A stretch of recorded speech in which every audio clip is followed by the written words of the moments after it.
காவிரி விவகாரம் தொடர்பாக கோரிக்கை விடுக்க வந்த 50 அதிமுக எம்பிக்களை சந்திக்காததன் மூலம் ஒட்டுமொத்த தமிழக மக்களையும் பிரதமர் மோடி அவமதித்து விட்டதாக தமிழக காங்கிரஸ் கமிட்டி தலைவர் திருநாவுக்கரசர் தெரிவித்துள்ளார். காவிரி மேலாண்மை வாரியம் உள்ளிட்ட கோரிக்கைகளை வலியுறுத்துவதற்காக திருச்சியில் காங்கிரஸ் கட்சி சார்பில் இன்று உண்ணாவிரத போராட்டம் நடைபெற்று வருகிறது.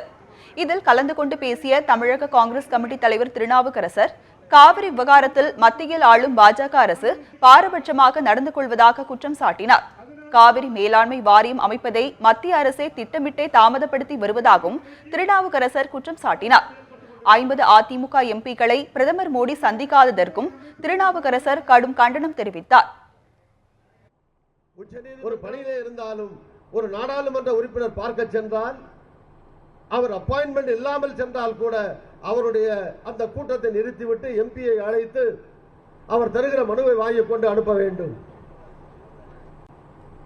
ஒரு அமைச்சருக்கும் இது பொருந்தும்.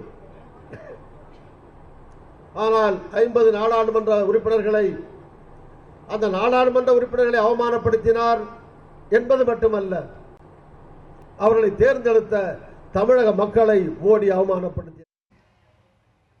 இந்த போராட்டத்திற்கு திராவிடர் கழகம் உள்ளிட்ட அமைப்புகளும் விவசாய சங்கங்களும் ஆதரவு தெரிவித்துள்ளன.